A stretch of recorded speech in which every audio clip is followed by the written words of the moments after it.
The bank manager's face went completely white. His hands trembled as he reached for the phone. "Lock the front doors," he told his assistant, "and call the police. Now." He looked at me like I had just handed him a live grenade instead of my dead grandfather's old passbook. The same passbook my mother threw in the trash just yesterday, calling it worthless junk that should have stayed buried with him. She was so sure it meant nothing. Turns out, some secrets refuse to stay in the grave, and some of them have teeth. But I'm getting ahead of myself. Let me start from the beginning. My name is Danica Gross. I'm 31 years old, and until that morning, I thought the most exciting part of my week would be fighting with my landlord about the broken radiator in my apartment. I work as a paralegal at a small law firm in Columbus, Ohio. It's not glamorous. The pay is modest. My car is 12 years old and makes a sound like a dying whale every time I turn left. But I'm good at my job because I notice things. I ask questions. I don't let go until I find answers. My family has always considered this a character flaw. The funeral was on a Tuesday. My grandfather, Eugene Gross, had passed away at 89 years old. He lived on a modest farm about 2 hours outside the city, the kind of place with a wraparound porch and fields that stretched out to the horizon. Everyone assumed he had nothing, just an old man in an old house, living out his final years in quiet simplicity. That's certainly what my mother wanted everyone to believe. The service was small, efficient, and cold, exactly Miriam's style. My mother has always believed that emotions are a form of weakness, and funerals are no exception. She organized the whole thing like a corporate event, 30 minutes for the ceremony, 45 minutes for the reception, and then everyone goes home, no lingering, no unnecessary tears. The catering was from a place that clearly believed mayonnaise was a food group. My grandmother would have risen from her grave just to complain about the potato salad. She had standards. Miriam does not. My brother Wyatt showed up 40 minutes late in a suit that cost more than my car. He said parking was difficult. The farmhouse has a gravel lot the size of a football field. But sure, Wyatt, parking. He barely looked sad. Then again, Wyatt has never been particularly good at emotions that don't directly benefit him. He hugged our mother, shook a few hands, and spent most of the reception checking his phone, probably monitoring his investments.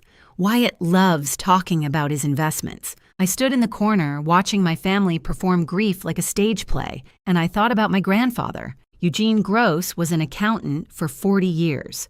Numbers were his language. He could look at a spreadsheet and see stories that other people missed. He was also a chess player, and a good one. He taught me to play when I was 7 years old, sitting on that wraparound porch with a board between us and lemonade sweating in the summer heat. He used to say that chess wasn't about the pieces you captured. It was about the positions you created, the traps you set, the patience to wait for your opponent to make a mistake. His favorite saying was this: "The truth is patient. It can wait longer than any lie." I never understood what he meant by that, not until now. 2 weeks before he died, I visited him at the farmhouse. He was weak, his body was failing, but his eyes were sharp, focused, alive. He grabbed my hand with surprising strength and pulled me close. His voice was barely a whisper, but every word was deliberate. "The passbook," he said, "in my study. The chess book. Only you, Danica. Promise me." I promised. I didn't understand,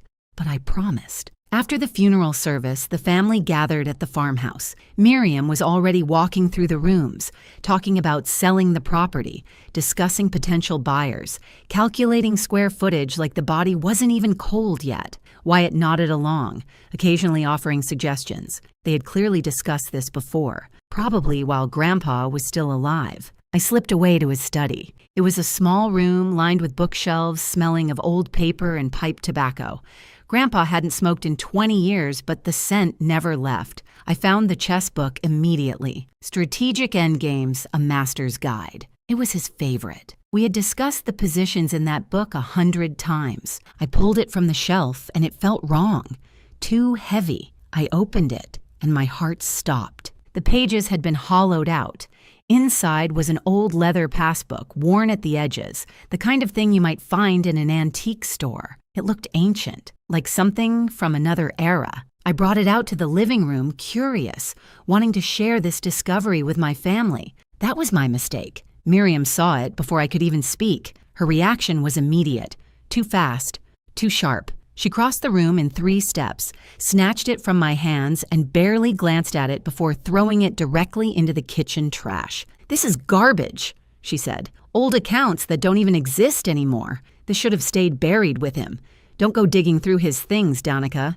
It's not appropriate." Wyatt laughed from the couch. "Always the sentimental one, aren't you, Danny?" They exchanged a look, brief, almost invisible, but I saw it. I've spent 8 years working at a law firm. I've seen that look before. It's the look people give each other when they share a secret, when they're afraid someone is getting too close to something they want to keep hidden. That night, I couldn't sleep. I kept thinking about my mother's reaction. If the passbook was worthless, why was she angry? Why not just dismissive? Why did she need to throw it away so quickly, so decisively? And I kept thinking about my grandfather, his sharp eyes, his deliberate words. He was an accountant for 40 years.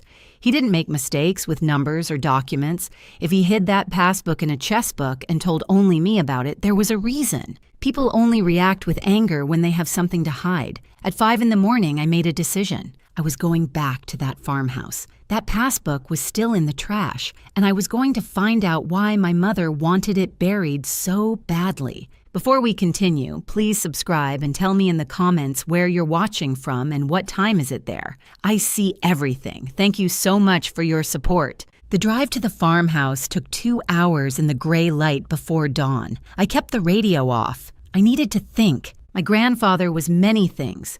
Patient, methodical, strategic. He spent 40 years as an accountant, tracking numbers, finding discrepancies, documenting everything. He played chess like a man who could see 15 moves ahead. He did not do things randomly. He did not hide passbooks in hollowed-out books and whisper cryptic instructions unless there was a reason. And my mother did not throw things in the trash with that much aggression unless she was afraid. I arrived at the farmhouse just as the first light was breaking over the fields. The sky was painting itself in shades of purple and gold. No other cars. No one else around. Perfect. I let myself in with the spare key that Grandpa kept under the 3rd porch step. The house was silent. Still, like it was holding its breath. I went straight to the kitchen. The trash can was exactly where I left it. I pulled out the bag, set it on the floor, and started digging. There I was, a grown woman with a college degree, elbow deep in garbage at 5:30 in the morning like some kind of raccoon in business casual. My grandfather would have been proud. My therapist would have had questions. The passbook was near the bottom, underneath coffee grounds and paper napkins from the funeral reception. I pulled it out, wiped it clean with my sleeve, and examined it properly for the first time. The leather cover was old and worn, made to look like something from decades ago. But when I opened it, something was different. The account number inside didn't match the old-fashioned appearance. The format was wrong. Too many digits. Too modern. And then I found the note. Tucked into the spine of the passbook, folded into a tiny square, was a piece of paper in my grandfather's careful handwriting. Account number 77412289. They don't know about this one. Ask for the full history. Trust no one in the family. Only you, Danica. I read it 3 times. They don't know. Meaning Miriam, meaning Wyatt. My grandfather had hidden something from his own family. He had trusted only me to find it. I took photos of everything. The passbook, the note, the account number. I uploaded them to cloud storage immediately. Working at a law firm teaches you certain habits. Documents can be destroyed. Files can be lost. But digital backups are forever. I drove home with the passbook in my bag and questions burning in my mind. The first call came at 10 in the morning. Miriam. Her voice was sweet, concerned, motherly. Everything she isn't. Just checking on you after yesterday, she said. Such a hard day for all of us. I waited. There was more coming. You didn't take anything from the farmhouse, did you? Everything belongs to the estate now. We need to catalog it properly before the sale. I lied smoothly. Just one of Grandpa's chess books, for memories. There was a pause. I could hear her calculating, deciding whether to push further. Then her voice relaxed. Good. That's fine. But don't go digging through his things anymore, Danica. Some things are better left alone. Your grandfather wasn't, well, he wasn't himself these last few years. His mind was going. He didn't always know what was real and what wasn't. I said nothing, but inside, I was screaming. 2 weeks ago, my grandfather looked me in the eye and gave me specific instructions. The passbook, the chess book, only me. That wasn't a confused old man. That was a man with a plan. That was a man who knew exactly what he was doing. The second call came at 7 that evening. Wyatt, my brother, who hadn't voluntarily contacted me in 6 months, suddenly wanted to chat. My brother calling to check on me was about as natural as a cat offering to do your taxes. The last time Wyatt voluntarily contacted me was 3 years ago to ask if I still had Dad's golf clubs. I did. He took them. I never saw them again. Some patterns you learn to recognize. "Hey, Danny," he said, his voice too casual, too friendly. "Mom mentioned you've been asking about Grandpa's stuff. Just wanted to make sure you're okay." "I'm fine," I said. "Just processing." He hummed sympathetically, then carefully. "You know, Grandpa didn't really have much, right? The farmhouse, some furniture. Mom and I already talked about it. She's going to handle the sale. I'll take care of the property stuff. You don't need to worry about any of it." And there it was. They had already divided everything. Miriam gets the money. Wyatt gets the property. Danica gets nothing. They assumed I would just accept it. They assumed I wouldn't ask questions. His parting words, "Just let it go, Danny. You know how Mom gets. It's not worth the fight." After I hung up, I sat in my apartment and thought about the timing. Miriam called at 10. Wyatt called at 7, 9 hours apart. Almost like they were coordinating. Almost like they were checking what I knew, confirming their stories, making sure their lies were aligned. They were scared of something. This is exactly why I keep records of everything. Every conversation, every date, every detail. Working at a law firm teaches you that memories fade, but documents are forever. I wrote down both calls, word for word. Time, duration, exact phrases. I looked at the passbook again, at my grandfather's note, at the account number that was too modern for the old leather cover. Tomorrow, I was taking a personal day. I was going to that bank. I was going to find out what my grandfather hid, and whatever my mother was so desperate to keep buried, I was going to drag it into the light. I took a personal day from work, which my boss granted with minimal questions. One of the benefits of never taking time off is that people don't argue when you finally do. The drive to the bank took 2 hours. First Regional Savings had been absorbed by a larger institution years ago, but the main branch still existed in a small town called Millbrook. It was the kind of place with one traffic light and a diner that had probably been serving the same coffee since 1972. I walked into the bank at 9:15 carrying the passbook, my ID, my grandfather's death certificate, and documents proving I was family. I expected nothing, maybe a few $100s in a forgotten account, maybe just answers. The young teller at the counter smiled when I approached. She took the passbook, examined it with polite curiosity, and typed the account number into her computer. Her smile faded. She excused herself, made a phone call in the back, spoke in hushed tones I couldn't hear. 20 minutes passed. I sat in the lobby watching the clock, starting to feel foolish. Maybe Miriam was right. Maybe this was nothing. Maybe I had driven 2 hours for an empty account and a dead end. I sat in that lobby so long I learned the security guard's entire life story. His name was Carl. He was training for a 5K. His wife made him give up bread. I have never seen a man look so sad while standing 3 feet from a bowl of complimentary mints. Then a man in an expensive suit appeared, tall, gray at the temples, with the kind of face that was professionally neutral. He introduced himself as Theodore Calloway, regional manager. He asked me to come to his private office. His hands were slightly unsteady when he took the passbook from me. He examined it like it might explode. Then he sat down heavily in his leather chair and let out a long breath. "Miss Gross," he said carefully, "this account is flagged in our system." I felt my stomach drop. Flagged. That word never means anything good.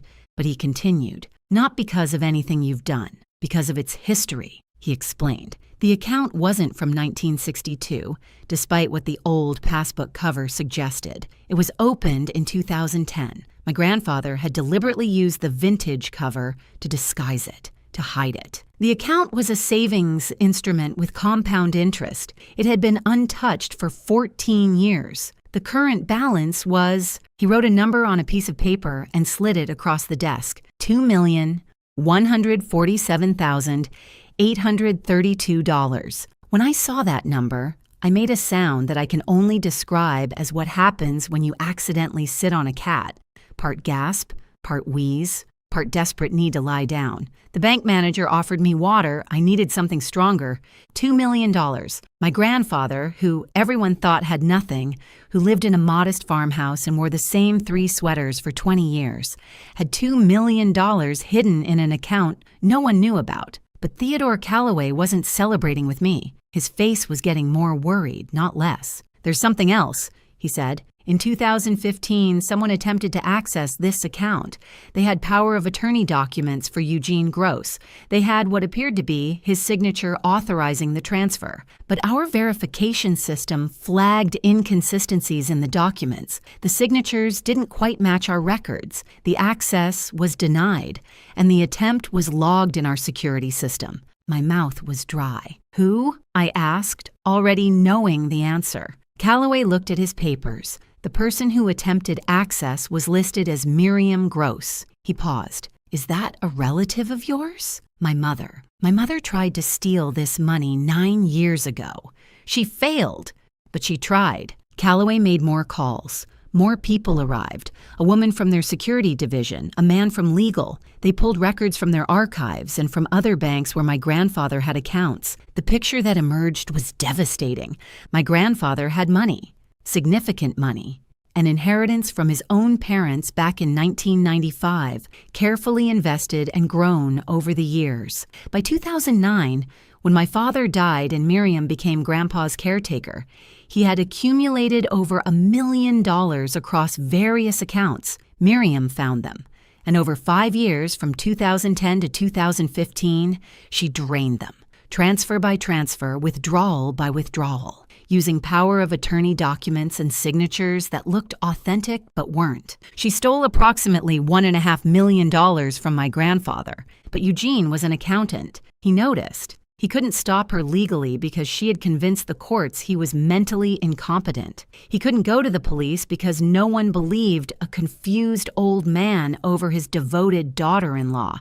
He was trapped. So he did the only thing he could do. He hid what was left. In 2010, when he realized what was happening, he secretly opened this account, transferred $1 million into it, used the old passbook cover to disguise it, told no one. This account was his lifeboat, his insurance policy, his final move in a chess game against a woman who had stolen everything else from him. Calloway looked at me with something like respect. "There's one more thing you should know," he said. "In 2019, your grandfather filed a formal complaint with our fraud department. He claimed his daughter-in-law was stealing from him. He said no one would believe him because he had been declared mentally incompetent." He paused. "We couldn't proceed without the original account documentation, without proof that he had assets she wasn't supposed to access, without this." He held up the passbook. "Your grandfather was trying to prove he was being robbed, and now you've just brought us the evidence he couldn't provide while he was alive." I sat in that leather chair holding my dead grandfather's secret, and I finally understood. Eugene hadn't given up. He hadn't surrendered to confusion or despair. He had spent 9 years building a case, preparing evidence, waiting for the right moment, and he had left the key with the one person he trusted to finish what he started, me. Calloway reached for his phone. "Miss Gross," he said, "I need to contact our security division, and I think we'll need to involve law enforcement. This account is evidence of serious financial crimes." I nodded slowly. I had come here expecting nothing. Maybe a few $100s, maybe closure. Instead, I found $2 million and proof that my mother was a thief. And somewhere, I was absolutely certain my grandfather was smiling. If you're still with me on this journey, I just want to say thank you from the bottom of my heart. Please hit that subscribe button if you haven't already. Your support means everything to me. And I promise the best part of this story is still coming. The police arrived at the bank within 2 hours of Theodore Calloway's call. 2 detectives from the Financial Crimes Division, both carrying notebooks and the kind of expressions that suggested they had seen this before. Elder financial abuse, they called it, one of the fastest growing crimes in America, and the perpetrators are almost always family. The lead detective was a woman named Tabitha Jefferson, mid-40s, sharp eyes, no-nonsense demeanor. She had been working financial crimes for 15 years, and she told me something that stuck with me. "These cases break my heart every time," she said, "because the victims are trapped. They depend on the people who are stealing from them. They love the people who are hurting them. And when they try to speak up, nobody believes them." She looked at the passbook in my hands. "Your grandfather fought back the only way he could. With documentation, with evidence, with patience." The investigation moved quickly after that. Calloway provided the bank's records. The 2015 access attempt was documented in detail. The forged signatures, the fraudulent power of attorney, the security flags that had stopped the transfer. It was all there, preserved in the bank's digital archives like a fly trapped in amber. But that was just the beginning. 3 days after my visit to the bank, I received a phone call that changed everything. The voice on the other end was old but steady. He introduced himself as Lawrence Whitmore, attorney at law, 75 years old, and Eugene Gross's friend for over 40 years. "Your grandfather gave me specific instructions," he said. "If he died, I was to contact you. Only you. No one else in the family. He was very clear about that." I drove to his office that afternoon. It was a small practice in a quiet part of town, the kind of place where lawyers still had wooden bookshelves and framed diplomas from decades past. Whitmore met me at the door. He was tall, slightly stooped with age, but his handshake was firm and his eyes were kind. "Eugene and I played chess together for 40 years. He told me. He was the most methodical man I ever knew. When he came to me in 2020 and told me what was happening, I believed him immediately, because Eugene didn't make accusations lightly, and he didn't come empty-handed. He led me to his office and placed a thick folder on the desk between us. "Your grandfather spent 4 years building this," he said. "He knew no one would believe him while he was alive, so he prepared for after." I opened the folder with trembling hands. Inside was everything. Copies of the forged power of attorney documents, side by side with examples of my grandfather's real signature. The differences were subtle but clear, once you knew what to look for. The loops were too perfect.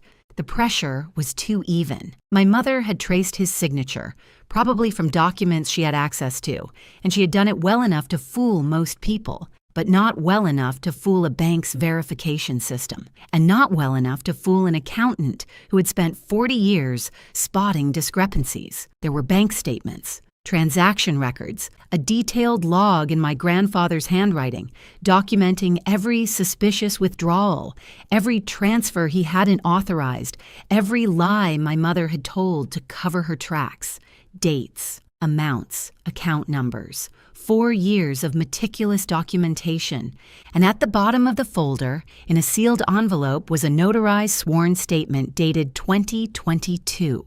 I read it slowly, my grandfather's voice echoing in my mind with every word. He described everything. How Miriam had taken control of his finances after his son died in 2009. How she had convinced doctors that he was showing signs of dementia when he wasn't. How she had isolated him from the outside world, controlling his phone calls, his visitors, his access to information. How she had stolen from him systematically for years while pretending to be his devoted caretaker. His final words in the statement hit me like a punch to the chest.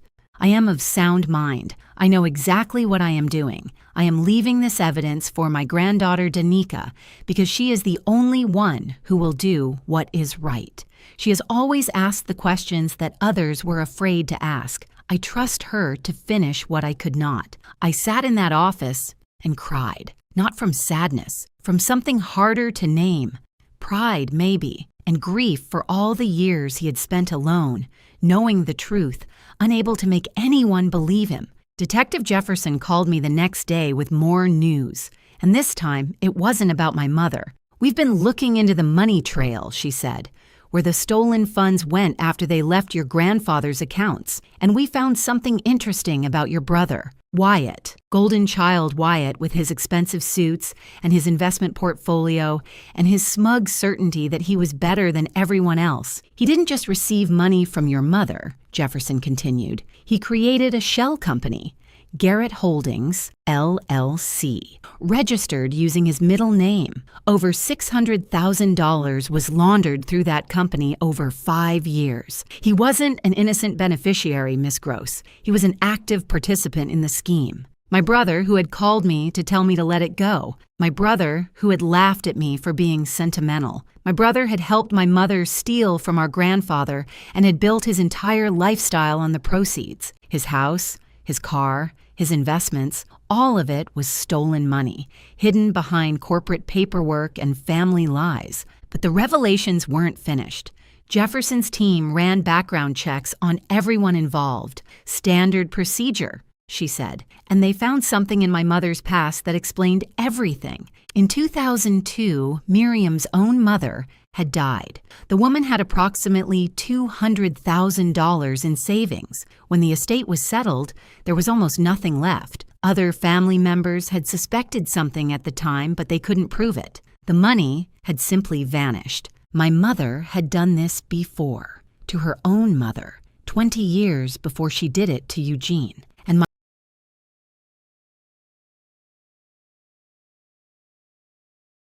my grandfather had known. That was why he never trusted her. That was why he had been so careful, so methodical, so prepared. He had seen her pattern. He knew what she was capable of, and he had spent his final years making sure she wouldn't get away with it a second time. Detective Jefferson asked me to cooperate fully with the investigation, which meant keeping quiet. Not warning my mother, not confronting my brother, attending family dinners and pretending everything was normal while the case was built around them. 2 weeks of lies, 2 weeks of sitting across from people who had stolen from my grandfather, smiled at his funeral, and divided his estate like vultures, picking at a carcass. Sunday dinner at my mother's house was torture. My mother's chicken has always been a crime against poultry, but that night it felt appropriate. Here I was, choking down evidence of bad judgment while sitting across from a woman who had made bad judgment her entire career. Miriam talked about the farmhouse sale. She had found a buyer, good price, quick closing. Wyatt nodded along, mentioned a new investment opportunity he was excited about. They were so confident, so certain that they had gotten away with everything. After dinner, Miriam pulled me aside. Her voice was soft, concerned, motherly, the performance of a lifetime. "I know we don't always see eye to eye," she said, "but we're family. Your grandfather would want us to stick together, to support each other." I kept my face neutral. "Of course, Mom, family first." For 2 weeks, I had to pretend I didn't know my mother was essentially a white-collar criminal. Every time she called to complain about her neighbor's lawn or the price of eggs at the grocery store, I wanted to say, "You know what else is expensive, Mom? Federal prison." But I waited. I documented. I trusted the process. My grandfather taught me chess when I was 7. His favorite lesson, the best move isn't always the obvious one. Sometimes you sacrifice a piece to win the game. He had sacrificed his final years setting this trap. He knew he wouldn't see it spring, but he knew I would. The call came on a Thursday morning. Detective Jefferson's voice was calm and professional. "Miss Gross, we're executing the warrants today. Arrests will be simultaneous. I thought you'd want to know." I thanked her, hung up, sat in silence for a long moment. My mother was about to lose everything. My brother was about to learn that betrayal has a price, and my grandfather's patience was finally about to pay off. The arrests happened at 7 in the morning, coordinated to the minute. No warning, no opportunity for them to contact each other, coordinate stories, or destroy evidence. Detective Jefferson had planned it perfectly. I wasn't there. But Jefferson told me the details later, and I have to admit, there was a certain satisfaction in hearing them. My mother answered her door still in her bathrobe, coffee cup in hand. She saw the badges and the uniforms, and for just a moment, her mask slipped. I imagine she looked like a woman watching her entire world collapse in slow motion. Detective Jefferson presented the warrant. Read the charges: fraud, forgery, elder financial abuse, theft. My mother tried one last manipulation. Her voice was steady, reasonable, the voice of a woman who had talked her way out of trouble her entire life. "This is a mistake," she said. My father-in-law was mentally unwell. He didn't know what he was saying. I was trying to protect him. Jefferson wasn't impressed. "Ma'am, we have 4 years of documented evidence, a notarized statement from your father-in-law, witnessed by an attorney, bank records of your attempted access to an account you didn't know existed, and a paper trail showing exactly where the money went. This isn't a mistake, this is consequences." My mother was handcuffed and walked to the police car. No screaming, no dramatic scene, just the quiet death of a lie that had lasted 15 years. Across town, at the same moment, my brother was in his office. He was in a meeting with clients when the officers walked in. I heard he went completely pale, tried to explain that there must be some confusion, tried to mention his lawyer. The officers weren't interested in negotiation. Wyatt was cuffed in front of his colleagues. His reputation died in that moment. Whatever he had built, whatever image he had cultivated, it was gone. You don't recover from being arrested for money laundering in your own conference room. The case moved through the courts over the following months. I attended some of the hearings, watched the evidence pile up, watched my mother's confident expression slowly crumble as the scope of the prosecution's case became clear. Her lawyer tried everything, claimed Eugene was mentally incompetent, so his statement was invalid. The prosecution brought in 3 doctors who had examined my grandfather over the years. All 3 testified that Eugene showed no signs of dementia. He was sharp, coherent, aware. The incompetency ruling, they explained, had been based on false information provided by Miriam herself. She had convinced the courts that her father-in-law was losing his mind so that no one would believe him when he said she was stealing from him. The judge was not sympathetic. Wyatt's lawyer tried a different approach. He came to me privately with an offer. Wyatt would testify against our mother in exchange for a reduced sentence. He claimed he had been manipulated, that he didn't know the full scope of what was happening, that he was a victim too. The lawyer delivered Wyatt's message carefully. "Your brother says he wants to make things right. He's willing to cooperate fully." I thought about it for exactly 3 seconds. "Tell my brother that our grandfather taught me chess," I said. "And in chess, you don't negotiate with pawns." It didn't matter anyway. The prosecutors weren't interested in Wyatt's cooperation. The shell company proved he wasn't a passive recipient of family generosity. He had created corporate structures to hide stolen money. He had signed documents. He had made transfers. He knew exactly where the money came from, and he had helped conceal it. No deal, full charges. The sentencing hearing was on a cold day in February, 3 months after the arrests. Federal courthouse, wood-paneled walls, the American flag hanging behind the judge's bench. Before the sentences were read, the prosecutor asked to present a statement from the victim, from Eugene. The courtroom went quiet as she read his words aloud. "My daughter-in-law stole my money and my dignity. She convinced the world I was losing my mind while she emptied my life savings.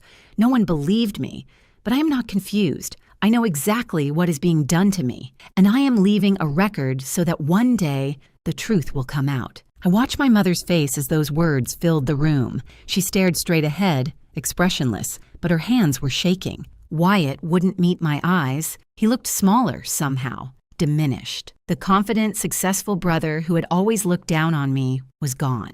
In his place was just a man who had bet everything on a lie and lost. The judge delivered the sentences. Miriam Gross, 7 years in federal prison, no possibility of early parole, full restitution ordered.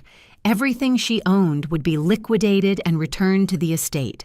Wyatt Gross, 3 years in federal prison.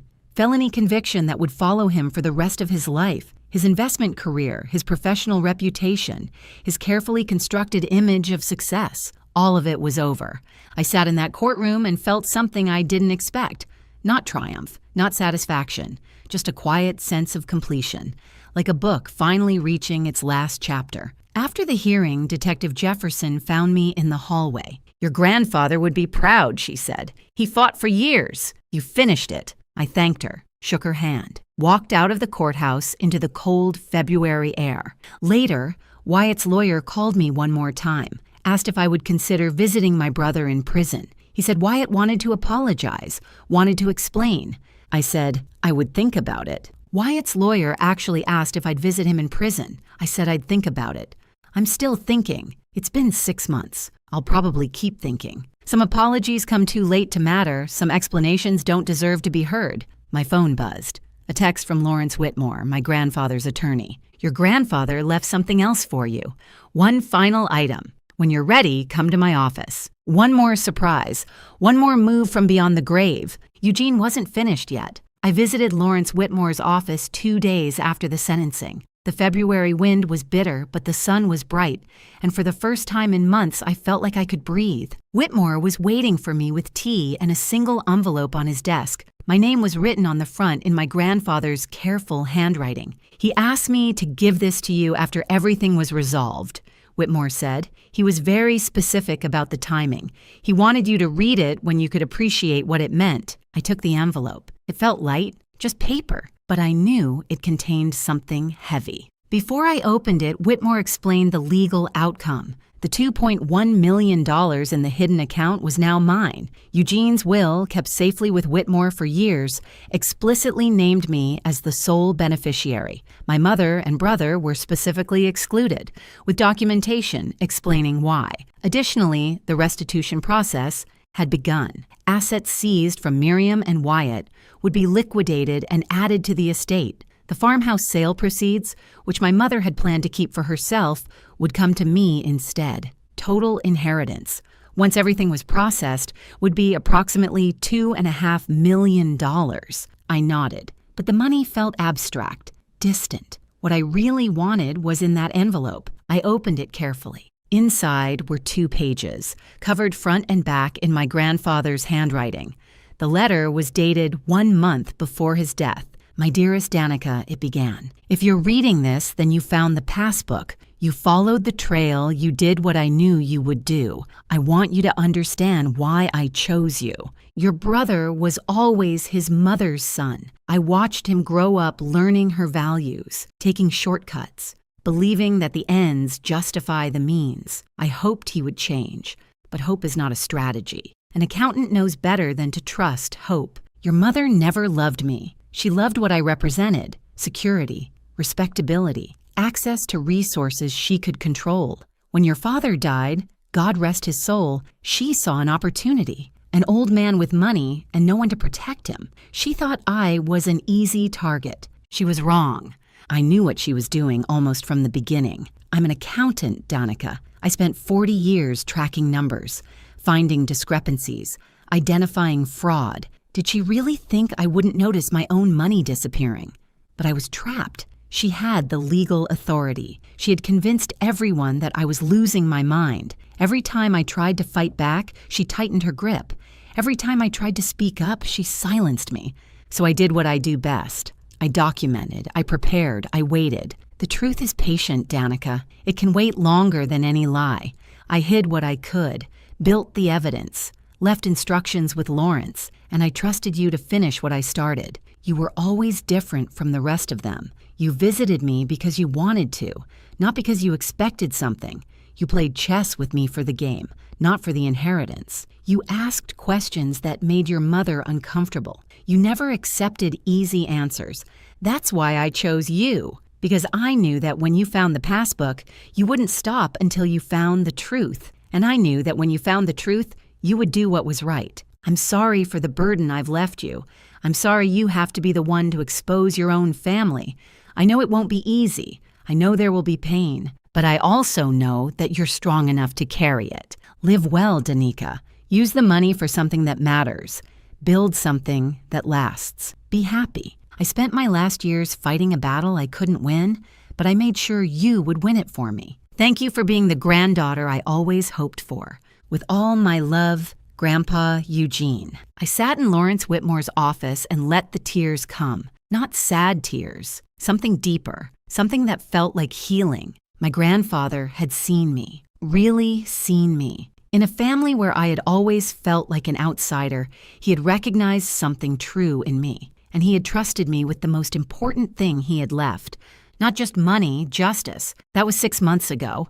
I quit my job at the law firm, paid off my debts, Bought a small building downtown, a narrow storefront with big windows and good light. I opened a bookshop, the kind of place with comfortable chairs and the smell of coffee and shelves full of stories waiting to be discovered. I named it Gross Pages, which my grandfather would have found hilarious. He always appreciated a good pun. In the back corner, there's a chess table, 2 chairs, a board with the pieces set up and ready. Sometimes customers sit down and play. Sometimes I join them. Above the table hangs a framed photograph of my grandfather, and next to it, in a simple wooden frame, his favorite saying, "The truth is patient. It can wait longer than any lie." My mother writes letters from prison sometimes, long, rambling letters full of blame and excuses and demands for forgiveness. She says I betrayed the family. She says I ruined everything. She says I owe her. I don't respond. Some doors, once closed, stay closed. Wyatt's wife divorced him. His friends disappeared. When he gets out of prison, he'll have a felony record and nothing to show for all those years of supposed success. The people who had everything because they stole it now have nothing. And me? I have a bookshop. I have peace. I have the knowledge that my grandfather spent his final years fighting for justice, and I was the one who delivered it. Thank you so much for watching. More of my most gripping stories are already on your screen. Click one now and don't miss the best part. You will love it. See you in the next story.